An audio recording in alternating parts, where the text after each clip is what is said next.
What is going on, everyone? This is a Family Divided podcast, and I'm your host, Kyle Gagliardi. And joining me, as always, is my family, my blood, my cousin, the loser of the rivalry game this week, Tyler Walk. Tyler. Hey, how's it going? Yeah, I'm surprised that you had to throw that in there really quickly. We already know what we're going to be talking about. Come on now. There's a lot going on. I mean, we haven't recorded in, I think, 3 weeks or something like that. And we actually eclipsed 50 views in our return episode. Hey, that's not bad for not promoting a single thing. I mean, yeah, we're not here to promote. We're just here to talk ball. We love football, and that's pretty much what we grew up on. So this is what we're going to talk about. It's pretty simple, too. And there was a lot happening with our team specifically this weekend. IU being in the Big Ten championship game. Of course, I'm an IU grad. And then Notre Dame was left out of the college football playoff. But other than that, Tyler, what's new with you, man? I feel like I don't actually get to shoot the shit with you. Anything exciting going on over there? Right now, literally just focusing on, work, a little bit of health here and there. Obviously during the podcast, I'm not worried about that. I have a little bourbon during the podcast. What kind of bourbon is it? I don't want to say it in case we get in trouble. Oh, okay. So it's not one of our brands. Got it. It is a Sazerac brand. Let's just call it that because we do sell slow on Sazerac.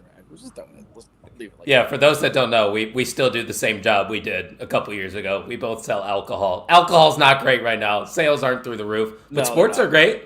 Sports are great. I mean, half of mine. But for you, you're fully having a great time right now. Shocking development here. Kyle Gagliardi is loving football in the NFL. Holy shit. What a crazy coincidence. That's what's funny about the format of the new Family Divided podcast is there's going to be big gaps in between episodes. So we might see Tyler crying today, complaining about the Bears, but who knows? In a couple weeks, we might be talking about the Bears winning the NFC North. It's very possible. It's possible. Do I think it's likely? No. I just want to get a playoff spot.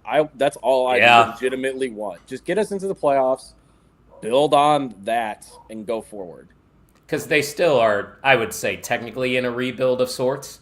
This year is kind of exceeded, I guess you would say. Way exceeded my expectations because I think my maximum was 9 wins. They're 9-4. So I think we both agreed on that, by the way. Yeah. Yeah. So they're probably going to win Sunday, hopefully. I'm never going to say in the NFL that a win's a guarantee because the Browns beat the Packers. So, I mean, they led for 58 minutes, held them scoreless, and lost that game. So I'm not going to say anything.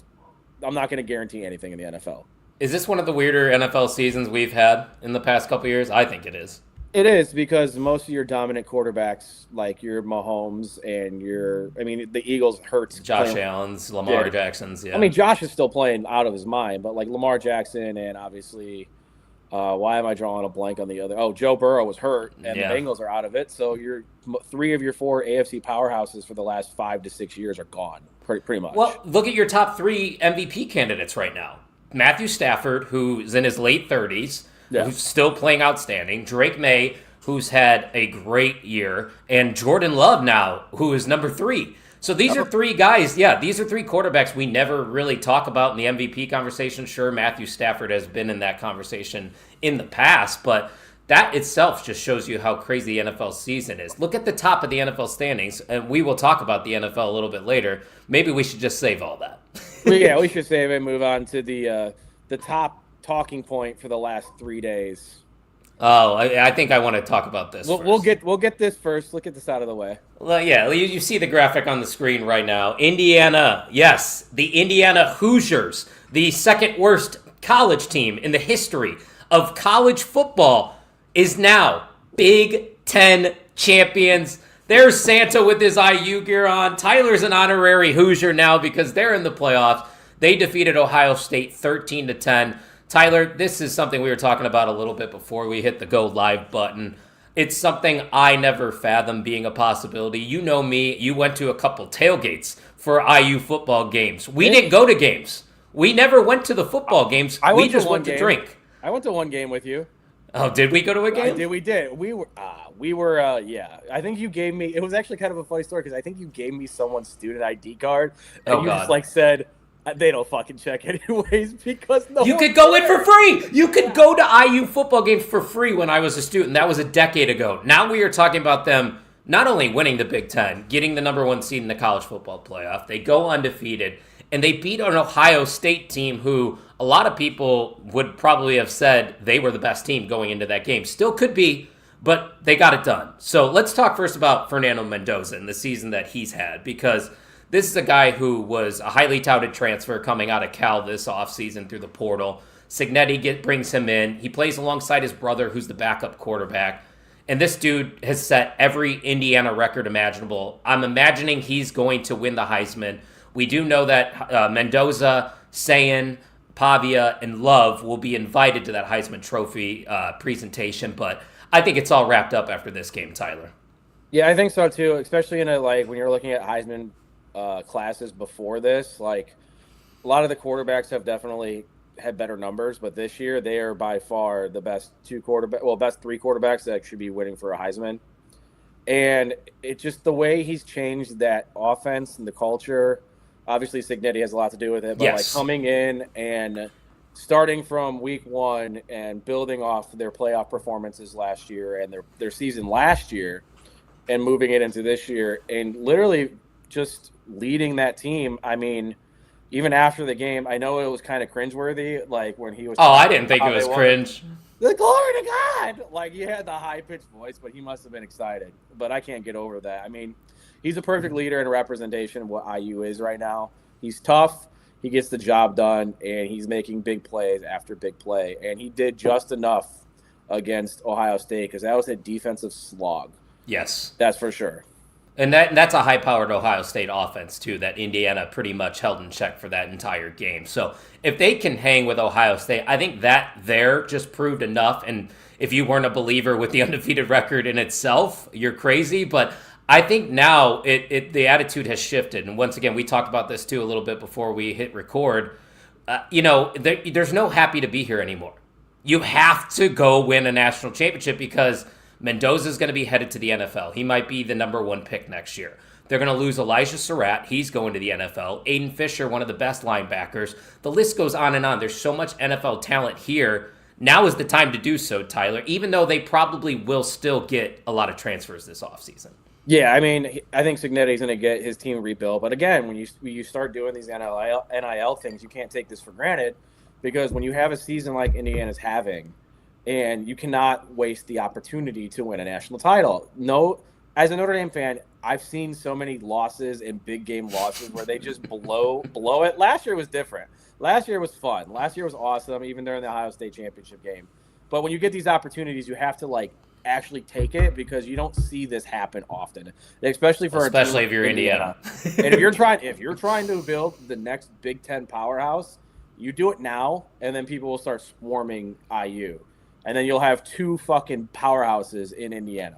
Well, that's the report that came out after this game, is that a lot of transfers and a lot of people that still haven't committed yet for next season were really impressed by that Big Ten championship game. That's why I thought that Big Ten championship game had more stakes, because a lot of people made the argument, why even try in that game? Both teams are probably going to get the bye no matter what, but it's about pride. You're going to put your best foot forward. You're going to go try to win the game. And not only did they win the game, they get the number 1 seed. Now you're going to get those people that are like, okay, Indiana's for real. This is no fluke anymore. I want to go play with Kurt Cignetti. Yeah, that's a good thing, because when you get a coach like that and you're starting to pull in transfers, you're going to be a national title contender and a Big Ten contender They're the new Michigan.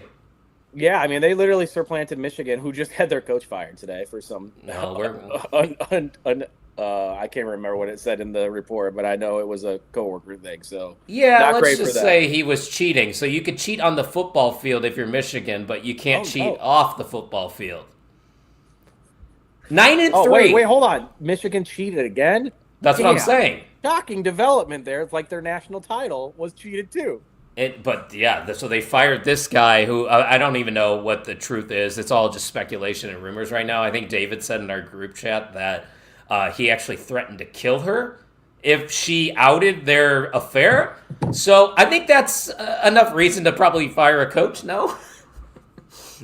It's pretty bad. What the fuck? Once again, rumors. But what does Michigan do here? I don't think there's anybody out there that is consideration right now. Wasn't there? I saw a report online already on Reddit about DeBoer from Bama.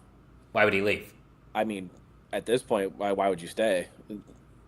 I don't. Bama's an equal job to Michigan, in my opinion. I mean, at this point, there's winds blowing around. Like, obviously, can you keep Nick Saban had this Bama dynasty, and their tradition and their name just holds a lot of weight. But it feels like he can't live up to it, even though they're making the playoffs. I'll get into that, but but 3 losses. That's not the losses I'm worried about. But the three losses, and then just Michigan as a whole, that's another national brand. It's just 100%. They're comparable. That's why I said, why would DeBoer leave for Michigan when I feel like that's just an equivalent job? I mean, for the last month, they played like shit. So maybe there's just some sort of... I mean, there's already been calling for DeBoer's head just because he's not going 13-0 every season.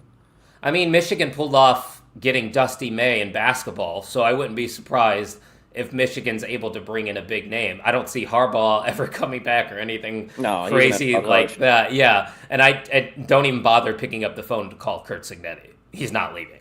No, he's not. He's already signed the contract, too, so he's not leaving. So, I mean... At this point, you got to figure it out fast because those transfers are coming and the schedule's all fucked up. Is BYU's coach still available? He hasn't left, has he? That Texas Tech, you start cherry picking teams in the playoffs right now. Right. Start picking teams that are out. Well, Ole Miss is going to need a coach. Yeah, Ole Miss is going to need a coach. 2 powerhouses. I know we're getting to this point where it's getting kind of fishy. It's the money starts talking in college football. You might as well call it the minor leagues of the NFL because that's what it's turning into. Everybody's getting paid to play, even the bench people, because you get $1,500 if you're in the video game. Yeah, that's all you need. Hey, I'd be cool with $5 if I was in a video game. $5? I don't know about $5. You better be paying me some money to be in a video game. You're going to use my name, image, and likeness. Your fumble sliders would be all the way down. Just like in the flag football game. Stop. The most infamous flag football game in the Turkey Bowl history. Trying to put the ball. We won more than we lost, though, and we played against young high school football players when we played. I remember that. We used to have it, but now we're in our 30s. No, I don't. I'm just your check down guy. I'm just standing there on the sideline. I'm not checking down to you, brother. I'm sorry. Give me a beer or water. Yeah, but can of corn and I'll be fine. Yeah, that's all I need. In the longest yard. So let's talk about the college football playoff because the bracket is revealed. Obviously, a big name not on there is your Fighting Irish. So let's just go down the line. We could talk about Notre Dame in a little bit. Obviously, the Hoosiers are the number 1 seed. Ohio State stays at the 2. No complaints there, right? I mean, when you're in the 2-3 matchup, at this point, you're thinking about where they're going to be playing, who they're going to be playing next. And I think they wanted that SEC rematch for 3 at Georgia for Ole Miss. So I think that's fine. I wouldn't count out Tulane, though, but obviously you see Georgia there on the screen. They're the 3 seed. They'll play the winner of Ole Miss and Tulane. Texas Tech, who I think I said it on this podcast a couple weeks ago that I was a firm believer that they were the best team in their conference, and here they are. This is actually probably one of the bigger surprises for the college football playoff, I would say, with them at 4. Yeah, I mean, during the season, obviously you saw it. They played really good offense. Defense. And it's not the same Texas Tech you're used to when they're just high-powered offense. This is a complete team, and I think they might be a dark horse, and I would be scared to play them in the college football playoff. They were a team that benefited from the transfer portal. Yeah, that's for sure. They spent a lot of money. I think I saw that. The most. 5, yeah. The most. I think they spent 20-something million. Yeah, 20-something million to get their team. Money talks. Money talks. Look at IU. IU's top 10 in NIL. And here they are. To see how many of these teams in the transfer portal were. Georgia wasn't that bad. Georgia started a lot of their recruits. I did remember seeing that. They don't need to pay people to come to Georgia, though. They started a lot of their recruits. They didn't use as much as the other teams in the football playoff. Yeah, and that's fair because they have that brand recognition and the history to entice recruits, I think, to come to that university in itself. But right. JMU, kind of a surprise, having a really good year, blowing out a lot of subpar teams. They get a tough matchup, though, going to Eugene against a really good Oregon team. I think it'll be a fun game. Alabama and Oklahoma, arguably the game of the first round, that or Miami versus Texas Tech, because Miami and A&M, do you think that's the game in the first round? I think that's a good game. Who wins that game, though? That's tough for me to even... I think I might go with Miami in that one.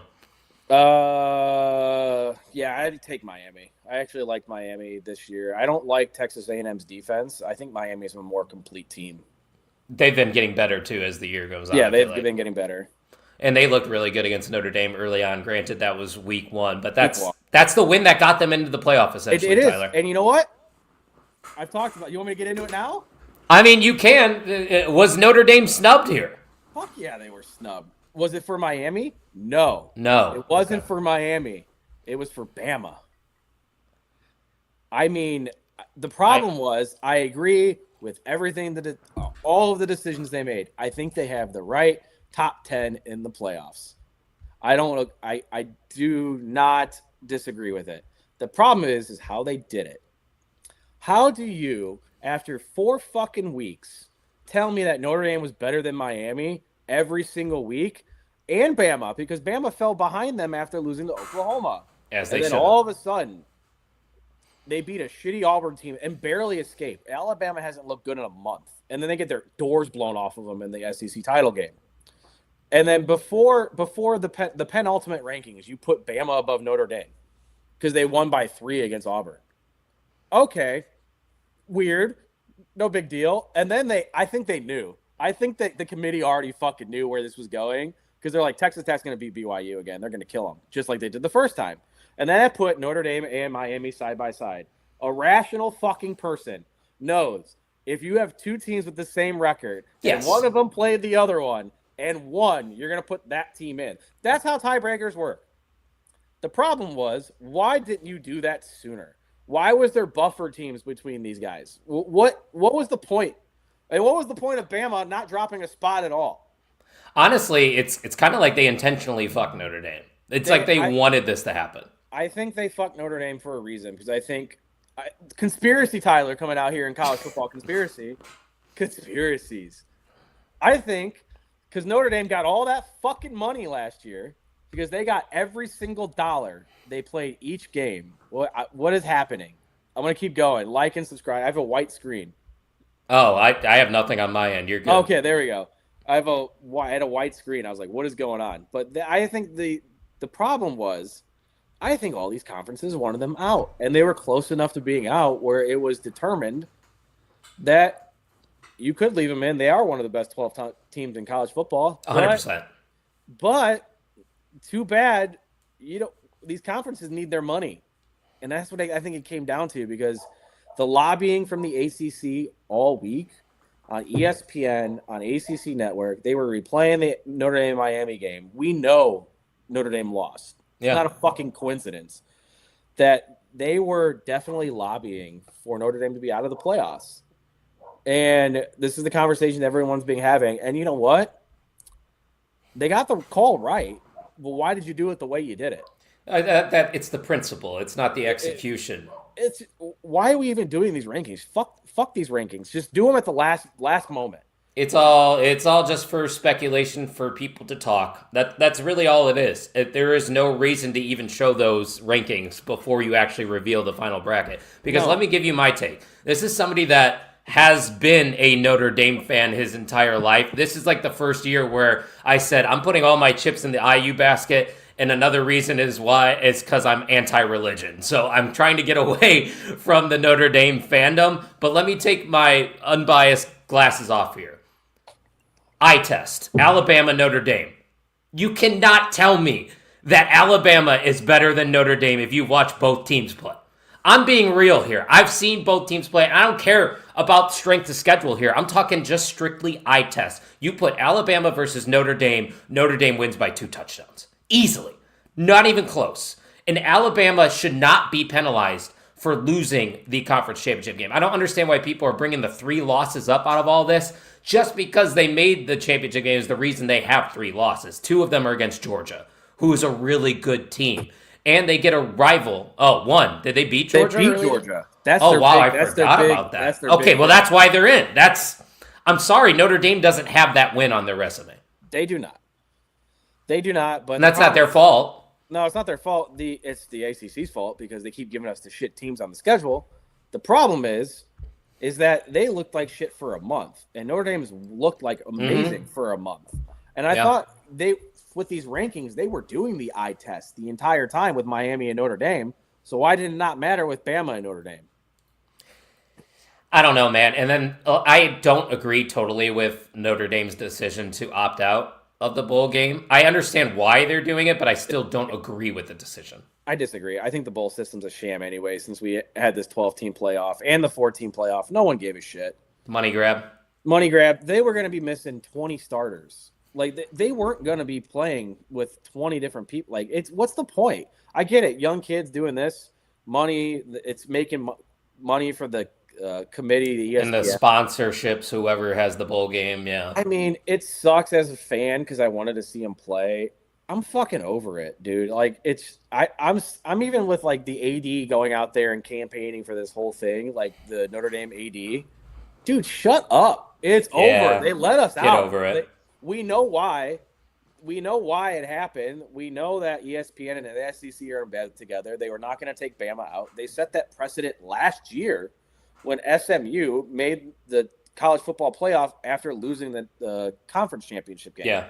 They're not penalizing teams for those conference championship games don't matter unless you win. Throw that game out the window. Throw all the conference championship games out the window. They got the right top 10. The problem was the ACC and their tiebreakers fucked up this college playoffs to beyond belief. Because if Miami's just in the conference championship game and wins it, what conversation are we having right now? How about Duke? A 5-loss team won that conference. Exactly. JMU's not in the fucking playoffs to begin with. This Notre Dame's 11, Tulane's 12. This whole thing is a different story if ACC just got their conference championship tiebreakers in the right way, because Miami had the best record and a tie with like 4 other teams. Why isn't the tiebreaker just the best record? What are we doing here? Because logic is not used in sports. Yeah, it's common. They were like common opponents. Like, give me a break. Notre Dame got snubbed. Like I said to you earlier in the year, off podcast, if Notre Dame gets left out of the playoffs, they deserve to, because they lost to the 2 teams that are playing each other in the college football playoff. Yeah, A&M and Miami. Point blank. Yeah, and we might as well blame but yourself. 100%. And it's unfortunate because I think we all would love to see Jeremiah Love perform in the playoffs because of what he did last year. I mean, I was there in person for that IU Notre Dame game. He was just different, and he had a fantastic career at Notre Dame. Probably going to be a first-round draft pick, but you see the bracket here. We might as well give our predictions because there's a good chance by the time we record next, we might be talking about the national championship game. So let's just start at the top, Tyler. JMU versus Oregon. I'll pull up some betting lines too, but how do you see this one shaking out? This is the first time where I'm going to go completely off the wall. You're going to go upset, aren't you? I don't think Oregon's that fucking good. See, I think they are. I think they're good, but I think JMU has a sneaky chance of walking into, is it Bend, Oregon? It's Eugene. Into Eugene. It's 21.5 point spread, Tyler. 21.5. Give me the JMU Dukes. Wow. The biggest upset in college football history. And this is why you do the group of 5 champions. This is the moment. That's the moment right there. I love Cinderella. Everybody loves an underdog story. Give me the Cinderella. Give me chaos. And it's pretty cool that Cignetti's former school made the playoff with his current school as well. So 2 Cignetti teams in the playoffs is great, but I can't pick against Oregon at home. It's a true home playoff game here in the first round. You're not going into Oregon after playing the sister of the blind and defeating an Oregon team who came close to Indiana and Ohio and beat Ohio State earlier, or almost beat Ohio State earlier this year. It's just not happening. I mean, I'm just going with the upset because I got to change something up here because everything else is probably going to be chalk. Fair enough. So, Bama, Oklahoma. What's your pick? Give me the Sooners in a rematch because I think their defense is one of the best defenses I've seen in the nation. You know what? With all the rumors of the Michigan job in DeBoer, I think that might be a distraction. And I think them getting in was flawed. I don't think they're that good. So give me Oklahoma as well to take care of business and take on the Hoosiers in the second round. So then we have Tulane, another big underdog here, going to Ole Miss, who obviously doesn't have Lane Kiffin. So that might make things a little bit more interesting, Tyler. They did play this year, and Ole Miss blew them out. So this could be a little bit 17.5 is the line. Yeah, this could be a little bit different. I think it's gonna be a closer game, but give me the Ole Miss by like 7. Yeah, I think Tulane covers in this game. I think they're going to be Yeah. competitive. They've been competitive all year. And with all the distractions that Ole Miss is dealing with, I think that'll be enough for them to hang. But give me the Rebels as well. So And they already seen them this year. So like you're going up against them. Like this is the rare occurrence where it's an out of conference group of 5 versus SEC school that you're getting a rematch in the playoffs, which is that's wild. pretty cool. Yeah, I don't think that's ever happened before. More than likely, No, we not could at be all. wrong. And then the two teams that beat Notre Dame, Miami versus Texas A&M. Obviously from watching both of them, I would like to say the entire stadium just explodes. Don't worry about it. And Ohio State just moves on to the Final Four. And then Bane comes out like he was on the Steelers field. But give me Miami in a slight edge because I don't like A&M's defense, and they had some. I mean, they should have lost the game where they came back down 30, and they might not. Honestly, it would be a discussion between A&M and Notre Dame if they lost that game. They should have lost that game. And you know what? South Carolina, right? Yeah, it was South Carolina. It would have been funny because it would have just been Texas A&M 10 and Miami, or maybe Probably. I don't know, or BYU. Who knows? They all got fucked. Well, according to that graphic that's on the screen, you can't see because the ticker's blocking. Notre Dame was technically the first team out, and BYU is the second. So that just shows you who would have been next in right there. I mean, they probably would have put BYU in at this rate. Just to stick it to Notre Dame. So second round matchup, you got Texas Tech versus JMU. I'm assuming you're going Tech, the underdog story ends. Even if Oregon wins, I'm going Texas Tech in this game. I'm going with Texas Tech. No, actually, I'm going to go with the Oregon Ducks over Texas Tech. Okay. I'm a believer in what they're doing over there. I'm going to go with Oregon. So we have Oklahoma versus IU. I'm not picking against the Hoosiers in this game. I can't. I'm sorry. This would be actually kind of a tough game for IU, too, because they have a really good defense. Their offense is shitty, but IU's defense is good. I mean, just based on those metrics, I think it'll be like it's going to be the same as the Big Ten title game. You're going to win like 17-13 or something like that. I think IU pulls it off. I think that's the Rose Bowl, isn't it? Rose Bowl in Pasadena, yep. Oh, man, that's what a game. Yeah, Oklahoma, IU, in Pasadena. Give me IU.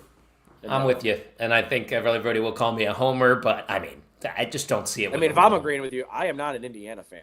So this is true. This is what but your soon-to-be wife is. Yeah, well, alumni, so here we are. Yeah, she has to be a fan by choice. Yes, true. That's how it works. So we have Ole Miss versus Georgia. I don't see Ole Miss being able to keep up with the Georgia Bulldogs, Tyler. Give me the Dogs. Yeah, it's going to be the favorites here in the next round. Until we get to this matchup, Miami versus Ohio State. I'm going with an upset here on the bottom of the bracket.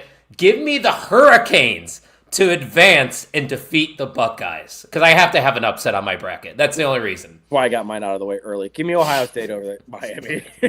I don't believe in it. There's not a lot of confidence, but I need to shake it up. So you have Texas Tech versus IU in the Final Four. Who's going to the Natty? This is one of these games where if this is the matchup that happens, I would be like, dude, Texas Tech is scary. Like, I think they can win. I think they're scary, man. If I had to put my money on the game, I'd probably put it on Texas Tech. But my heart tells me IU is going to win. Give me the Hoosiers. Oh, my Lord. Give me like a field goal. Are we both about to have IU in our national championship game? Possibly. Well, I have them facing off against Oregon, and that's tough because IU did beat Oregon earlier on this year in Oregon, which was one of the big wins on the IU resume. So it's very tough to beat a good team twice. But on a neutral field, I see IU's defense being the reason they would get the victory over Oregon. So I also will put my Hoosiers in the national championship game. So we have Georgia taking on Ohio State for you. What a game that would be if it were to happen. Yeah, I'm going to take Georgia in this game to get their revenge to go back to the national title. After getting their butts kicked by the Irish last year, I think they find a way to get into the national title game against IU. And setting up a matchup I think IU fans have wanted. So this is funny. It wasn't even pre-planned or anything. I have Georgia beating Miami then in the Final Four to take on the Hoosiers. So we both are going with a Georgia-Indiana national championship. Honestly, and this is me being real, if that were to happen, I think Georgia wins. But I'm not picking against the Hoosiers. The Hoosiers are winning a fucking national championship, Tyler. Signetti, spark it up. Let's go. I mean, what's that coming down the track, right? It's the Hoosiers. That's the Hoosiers. It's the Bulldogs, right? It's the Bulldogs. Fuck the Bulldogs. The Bulldogs. You know what? Give me the Hoosiers. Wow. Give me the Hoosiers to win it all this year. What the hell? We got 2 Indiana predictions to win it all. I want you to be happy and Indiana fans to be happy.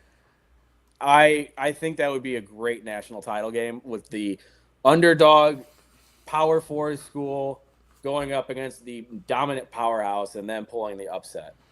It would be an incredible game. It's probably unlikely that it's going to happen because upsets do happen in sports. So I guess we'll find out. But that's our official pick for the Family Divided podcast. The Indiana Hoosiers defeating the Georgia Bulldogs in the national championship game. Crazy. Just crazy, man. It's all about the Hoosiers, baby. So let's move on and move over to the NFL as we're about halfway through this show.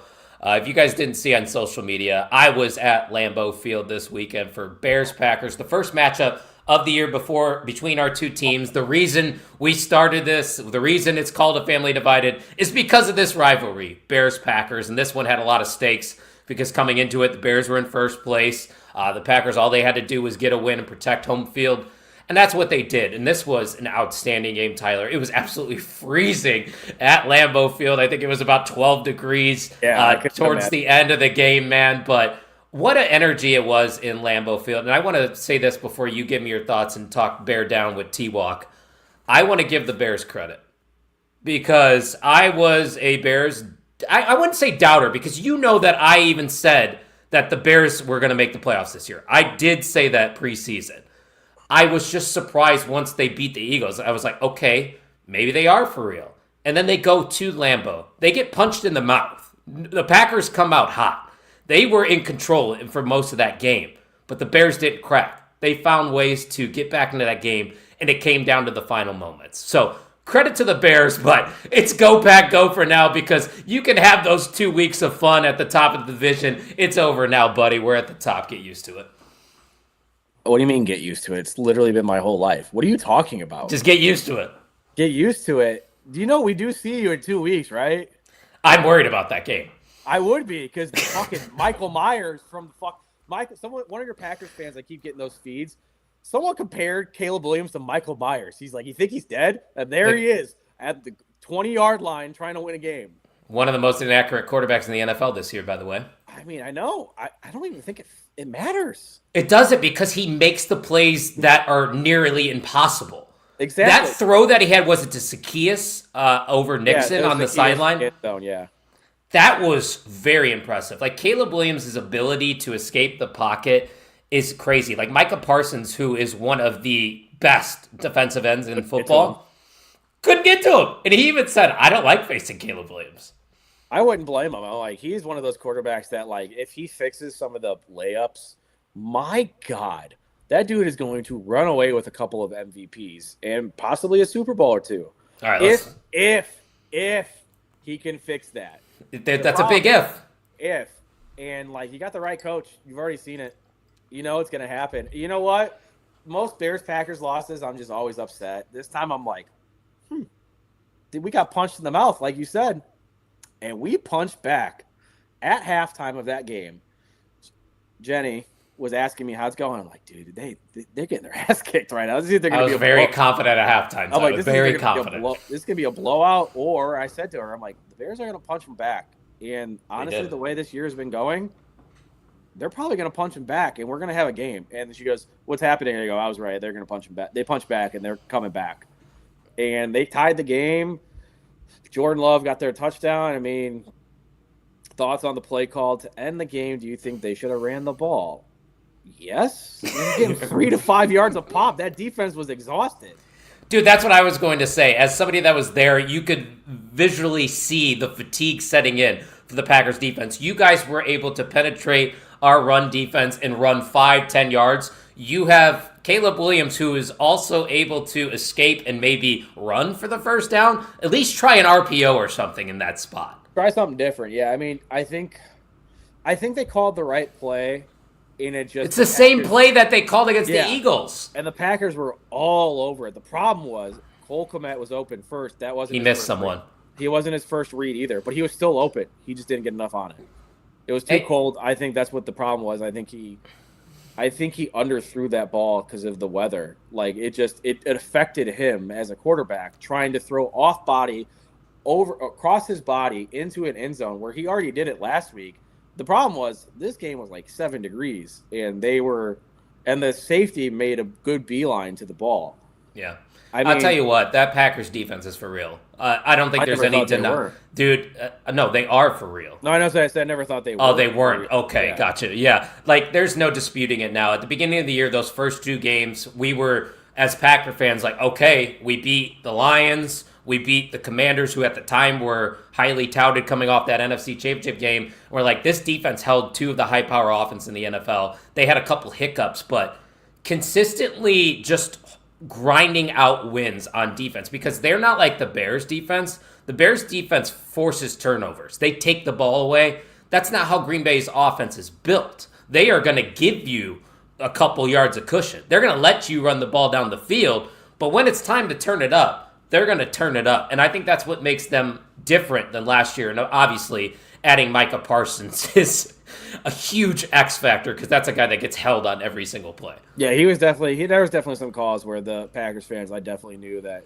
I mean, here's the problem. I've been there. Khalil Mack was one of those in 2018. That same shit happened to him. These pass rushers who are clearly better than everyone else, they play with a different set of rules. And I agree. Which is dumb. It is dumb, but like some of the calls were like, okay, that's holding. Like, well, he wasn't really holding him. He was just had his arm around him. That's still holding. Blocking is putting your hands up to the chest. That is not blocking right there when you're grabbing somebody by their neck. I think the one thing too, when like a defensive lineman is trying to get through their push and their swim, and they just run. If you're having your arms here and they just go to your arm and it looks like a hold, that's not a hold. That's literally the defensive lineman trying to push the body. And if Darnell Wright is an animal. And there was a lot of like, it's a good matchup. Is that a hold? I'm like, how is that a hold when the guy is still pushing his body? I mean, I don't know. I think there was definitely a couple missed calls. I thought the Bears benefited more from the officiating in this game. Which is one of the biggest surprises in the world because they never benefit. Everybody always says the Packers get all the calls, but if you watched Packer games this year, no. And God forbid, Jordan Love threw 1 interception in this game. It was a terrible pick, by the way. That was a terrible throw. He still has 4 picks this year, which is the least in the NFL. Surprisingly, he threw an interception. It's Toyota Love. What do you expect? And look what happened right after that. There is not a better thrower of the deep ball in the NFL right now than Jordan Love. Mm-mm. That's facts. There's stats that back that up. There's stats that will back that statement up. For some reason, there's been a lot of hate towards Love, and I do say like he has. There's something about it. Like he does make the big plays, and he does make these things. He runs the offense like, and then there's these games like the Browns and the Panthers game where like, what the fuck just happened? Like that'll happen from time to time, though. I mean, that's the quarterback thing. Like you're gonna have bad games. Do you want to hear a crazy stat comparing Rodgers and Love? I don't know if you saw it. No, I saw you on. They're the same. Basically the same or better. Jordan Love has better numbers than Aaron Rodgers in his first 40 games, yet the media wants to tell you that Jordan Love is a turnover machine. Can we also say that when Rodgers first started, it was a different NFL then? You're more pass heavy? Correct. Well, and I think also Cage My IQ's right here. I think the expectations in Green Bay are also a lot different at quarterback when you go from Rodgers to Love. You have to win a Super Bowl.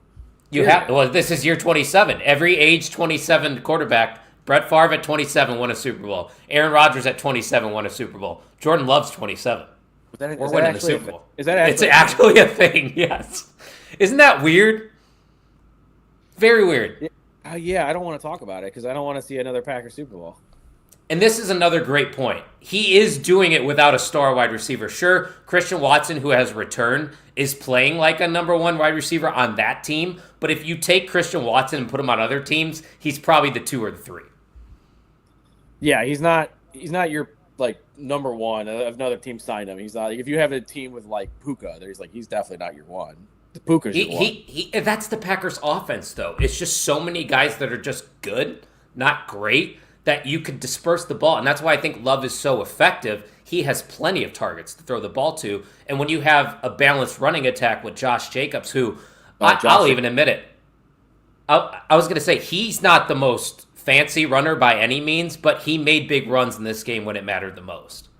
That dude's an animal. Like, obviously, I have him on my fantasy team. Shout out to the Walking Tacos. Fantasy champion Tyler Walk, by the way. Did it again. $700. Hey, we'll take that. Just like Kirk Signetti using that money on the NIL. But yeah, I mean, the Packers. The Bears fans going into this game. My mindset is, okay, it's a Packers-Bears game. I'm jacked for it. I'm always jacked for Packers-Bears games. You Bear fans were very confident going into this game. I wouldn't say I was super confident. It's the Packers. It's the Packers versus the Bears. You know the last time the Bears swept the Packers in a regular season? I want you to guess. I have the year. It was probably before we were born. Okay, way too long. But give me a year. 2008. Nope. One more guess. 2012. Wrong. 1997. Oh, so I was 4 years old. Yeah. The last time the Bears swept the Packers in a regular season. And Brett Favre was the quarterback. I don't know what happened that year, but someone looked it up and told me. Must have been a bad could be Favre wrong, year. but I would love to look at it again. But yeah, that was the year after they won the Super Bowl, so he's probably just having a Super Bowl hangover that year. Possibly. I mean, it could have just been one of those years too. And the Bears just never sweep the Packers. It just doesn't happen. So when going into that game, we're going to Lambeau. We just beat them at Lambeau last year. You were 1-9 in your last 10 going into that game. Yeah, I know. The Packers. And they had nothing to play for, but they should have played more because they lost in the first round. Yeah. They didn't. They went into the playoffs, backed into the playoffs that way, which was terrible for them. But just how are we feeling about the Bears? Because you guys got the Browns at home. My expectations are now like get to the playoffs because I've seen enough to where they're one of the better teams in the league, and then the NFC. The problem is the NFC is actually pretty good. And there's 8 teams that are all fighting for that last. Let's look at it. There's 8 teams fighting for that spot. Okay, 9 teams because the Panthers and the Bucks in the division. The Panthers are one of the bigger surprises, I would say, this year as well. I mean, yeah, they found a way to win games where you were like, they win home games. They have a really. I mean, they beat the Packers in Lambeau, but they've been winning. That might be the best win of the year if you actually look at the NFL schedule. Yeah, that was I think that's the biggest upset. It was the biggest upset of the year. Yes. But no, like there's so many scenarios. The Bears like this week, it's the Browns. It's a must win. It's a fucking must win because you got to get. You can't lose. Yeah, you have to get to 10-4 and then set yourself up for another possibility to go. What's left? It's the Packers, Niners, and Lions, right? Yes. That's everyone in the NFC look at them. Playoffs. Yeah, and the Lions are not going to just fold. Like everybody's expecting Lions to just give up. They're going to be a tough out. Yeah, and they also play the Rams this week too. So no matter the Lions do. Yeah. That's true. They beat the Rams too. The Panthers did. I forgot about that. And Jesus Christ. And 2 of the best wins of the season. Yeah, but they're losing games to the Saints. Saints. Yeah, you can't. What's their quarterback name? Shug.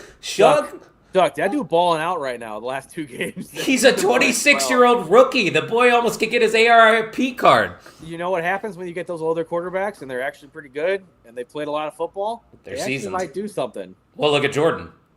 Jordan Love didn't start till year 3.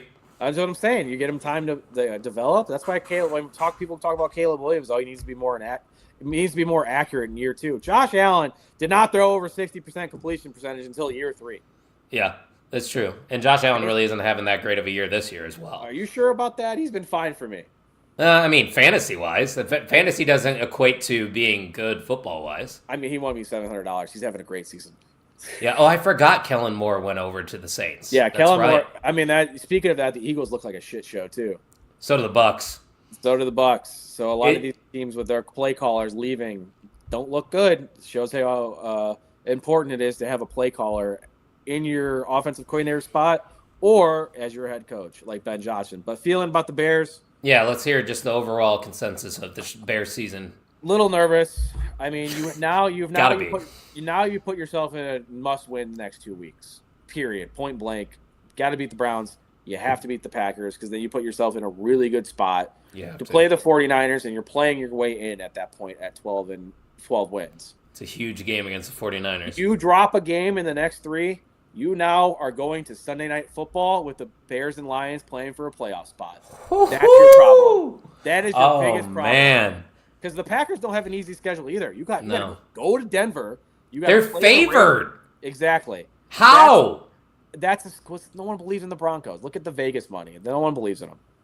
Is the money coming in on Green Bay in that game? I mean, money was probably coming in before the week ended. Yeah, True. like the Broncos are like one of those teams where like, I don't know. It's Bo. I'm a believer in the Broncos. They have a good defense, but then they have games like they just give up a bunch of points or the Raiders cover. It's like, are they actually that good, or is there's some holes in their defense? It might just be a case of them peaking a little too soon. But yeah, I mean, just looking at that, the Broncos and Rams for the Bears need to take care of business for the division because you need to beat the Browns. So the Bears got benefited with the last place schedule here. This is the AFC North. Everyone plays them, so it doesn't even matter. Correct. Now you got to beat the Packers because that's 11-4, and that would drop the Packers the next day. These are all big games for the entire three teams in the NFC North right now. There's only one team in the NFC playoffs right now that I don't fear. Any other matchup, I would worry. The Rams, the Eagles, the Seahawks, the Niners, the Bears, the Lions, if they made the playoffs. I would be worried as a Packers fan. But if they match up against the Bucs, that Bucs team ain't ready. They're just in a weak division. I mean, I don't like the Bucs or the Niners. I feel like the Niners I feel like they've been getting by the skin of their teeth. And I've looked at like some of they're also playing a bad schedule where I'm like looking at it. And I'm like, they're getting subpar quarterback play too. Yeah, I'm looking at their last 4 games. I'm like, oh, they're fucking in the playoffs unless the Bears beat them. So the NFC North is literally fighting for 2 of the 3 spots because you can pretty much guarantee the Seahawks, Rams, and 49ers are in. Period. So who do you think's the best team in football right now? In football? Yeah, I'm not talking conferences. Damn, man. I still think, I'm not going to go away from my opinion and say it's not the Rams. I'm with you. I just, my coworker asked me today, pick your Super Bowl. I go, Rams, Bills. Bills? Yeah. I mean, if you're the Bills and you've been fighting against Mahomes and Burrow and Lamar Jackson for the last 5 years, if you're not making the fucking Super Bowl this year, just quit. Yeah, I agree. This is the year you need to make it. Them and the Lions are in their last year of their window, essentially, I feel like, this year. If you don't win it this year. Yeah, I mean, the Lions might have been last year. The window's closed really tight in the NFL. Sometimes it could be a year, and it's gone. Yeah, like Green Bay, I would say, is in their 2 to 3 year window right now. They still are the youngest team, and they're playing like one of the best teams in football right now. I don't think it's crazy for me to say that Green Bay is a top 5 team. No, I wouldn't be surprised if they made the Super Bowl. I wouldn't be surprised if it was a Super Bowl rematch of Packers-Broncos, Packers-Patriots, either from back in the day. Packers-Patriots rematch from back in the day would be a lot of fun. So with Drake May and Jordan Love. And I'm not going to hate it either because the Bears, as Bears fan, I knew my window wasn't this year. Yeah. So it's next year. It's next year, the year after that. It's the start because there's a lot of holes on that defense. They need to make moves. Fixed fast. Like the defensive line is ass. Yeah, Period. They don't have anybody that you're scared of rushing the quarterback. Well, we shouldn't be blitzing Jordan Love, but the problem is we can't get to the quarterback with 4 guys. So we have to blitz just to get to the quarterback? That's true. I was going to say, don't ever blitz Jordan Love. He also is the most accurate quarterback when he's blitzed. Literally, numbers state that. And that's why it's just crazy to me that there are still dumbasses online trying to hate on Jordan Love. There is no denying it. You cannot confidently sit here, just give me all these facts, and tell me that Jordan Love's not a top 10 quarterback in the NFL. I'm even putting him top 5. He's now made it into my top 10. So he's top 5. Go win a Super Bowl and then talk to me. We'll find out. I mean, because I can't say anything, but most of the quarterbacks, Mahomes is still in my top 5, and he's been playing fine. He's been playing great this season. I mean, he has. I guess he's still in the top 5. Yeah, okay. I wouldn't take him out. Allen. Mahomes, Allen, Burrow when he's healthy. Then you put Burrow right back into it because he's now healthy. I need to see more from Burrow once he gets back. I mean, health-wise. What do you need to see? If he played this season, they'd be in the playoffs. Maybe. They'd probably be the best. It's a hypothetical. They'd probably be the best team in their division because that division's ass. I'd say Jordan Love's better than Lamar Jackson. I would say that right now, too. Lamar is, I don't know. I fell off a cliff. I don't know what is going on there. That is one of the most surprising things I've seen. Isn't that crazy? A little crazy. The fall off? Like I said, you don't have big windows in the NFL.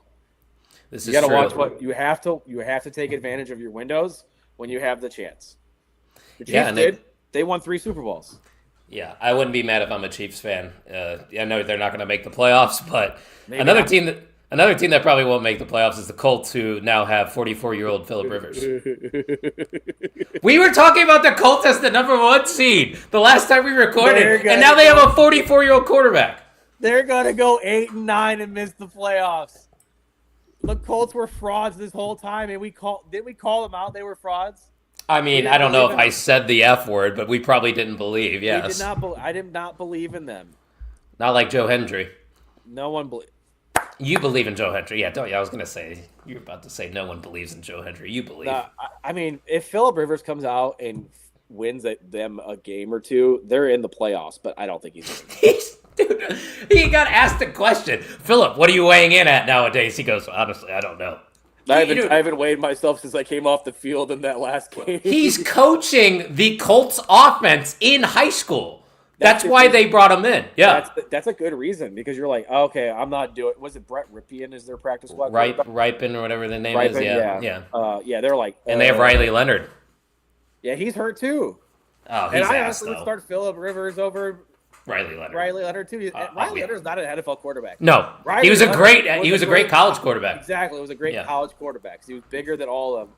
Then he gets to the NFL. I remember watching it on Red Zone. It's not good. Damn, he looks tiny compared to those offensive linemen and defensive linemen. And then in college football, I'm like, damn, he looks big. And he's one of the best Notre Dame quarterbacks they've had in the past decade. Yeah, I mean, for one season. But yeah, he was amazing because he just ran the ball down people's throats. He was huge. Oh, and he apparently was calling Steichen weekly talking about the offenses, so that makes sense. I saw a lot of that too. I mean, I guess it makes sense. I mean, it's not going to work. You're trying to save your season. You already gave up 2 first-round picks for Sauce Gardner, who's hurt. You went all in, and it might backfire badly and set your franchise back 5 years. So now what is Daniel Jones still the answer next year? Because now you got to start thinking about who's your quarterback next year, because I don't either. I'll be completely honest. It's probably going to be a competition between Anthony Richardson or like someone they go sign, like Kyler Murray or Geno Smith. Draft someone. I mean, right now, AR, I know he's still developing. You have him under contract. You have to at least try, because Cage isn't wrong though. Just hand the ball off to Jonathan Taylor. It can't be that hard. I mean, yeah, if you try to like develop him, all the skill sets there. He's got a big arm. He's big. He looks like he's a bad quarterback accurate wise, but like if you don't know what his development is, because he almost lost his eye this year, dude. Yeah, you can tell by the way he's throwing the football because he can't see. Well, I mean, he lost it in an accident. That's why he's been out. He almost lost his eye. That's how bad it was. I mean, I hope his eye does get better in all seriousness. I mean, apparently he couldn't see. I listen to the Ringer Fantasy Football podcast every week, 4 times a week, because those 3 guys are hilarious together. They literally said something to report like he had a blurry vision until about a week ago. A week ago. Today. He's not the answer. They're going to have to. You know what? Here's the fantasy booking. I'm going to put my wrestling hat on real quick before we close out this show. Indianapolis Colts trade up in the draft and draft Fernando Mendoza. The Indiana guy goes to the Colts and takes over. Come on. That's just me fantasy booking. Hold on. Let me go down to the stage right now and talk to him. Sorry, Mendoza. You are New York Jets. No. Don't put Mendoza on the Jets. He's going to be ruined. He's going to get ruined there. Because as an NFL quarterback, he is going to get ruined. And if my other co-host on my Tuesday show, Jay Gold, watches this show, the Jets fucking suck, dude. And I do not want you guys ruining my quarterback. My Fernando. You see those edits on TikTok? Yes, unfortunately, because I follow you. But probably yeah. Oh, gosh. It is a great week to be me. Just wanted to put that out there. It is a great week to be you. Congrats, Kyle. I don't get many weekends like this. You know, it was awesome. Coming from a Packers fan, that is a bold statement. Well, it's different when you're there in Lambeau, getting to experience it. I haven't been there yet. Dude, that's what I was going to say. I'm in all seriousness. Year after, you need to make that trip with us. You do. Need to. If I'm invited, I'm in. Let's make it happen. And we'll do a live podcast. No, we're not doing a live podcast. If we do a live podcast, we're not doing that. One of those, because I want to probably get people interested. I want to see Dude. the aura. So let me give you a little behind the scenes. We were tailgating right by Lambeau Field, as you saw on my socials, and we were just throwing the football across the street to these random people that were across the street. And then me and BB kept doing the hard counts, trying to draw people offside that were walking by, and we had people recording us. So I'm probably on TikTok doing that shit that guys do. Green 19, a little hard count, and I was trying to get people offsides, and it worked because it was snowy out. Yeah, the Packers won. Congrats. It's all because of me, guys. Look at me. I'm a winner. Not a new story over here. It's okay. Wrong way. Here we go. Guess what? There's your we might have to reconvene in 2 weeks because it's another Packers-Bears game. Or 3 weeks. If the Packers lose, we're not doing a podcast. Wow, that is some sore loser bullshit. I'm kidding. It really depends if I have time because there is a lot of. It's going to be on the 20th and it's going to be Christmas week. I will see you on the 24th, so it's not even going to. We probably won't have time. I do so much wrestling stuff. We're going to have to do it. New Year. Can we do it before the playoffs end? So the 20th. We can do it before the playoffs start. Probably when the playoffs start, right? We'll probably do it in the new year. This honestly might be the final podcast of 2025, just with the holiday season coming up. Yeah, I'm thinking so too. I think in January we'll see you in 2026. There you go, guys. So Merry Christmas to everybody that actually ends up watching this, and Happy New Year. Guys, make sure you're subscribed on YouTube. This is the only way you could check out our podcast going forward. It is a YouTube exclusive, so hit that subscribe button if you're watching us on YouTube. And don't forget to follow us at FamDivided on X. The only things you're going to get there are just updates on when we are going to record. Maybe some opinions here and there, but like we said, this is a part-time gig for us. This is a passion project. We decided to bring it back. And shout out to Cage My IQ for hanging out with us. He's a friend. He's a friend of mine that checks out our wrestling shows. So it's pretty cool to see those people coming on over here and talking sports. Appreciate the follow, guys. Appreciate you listening in for the full hour. And you know what? For my cousin, my blood, my family, Kyle Gagliardi, I'm Tyler Walk. Happy New Year and Merry Christmas, everyone. Merry Chrysler.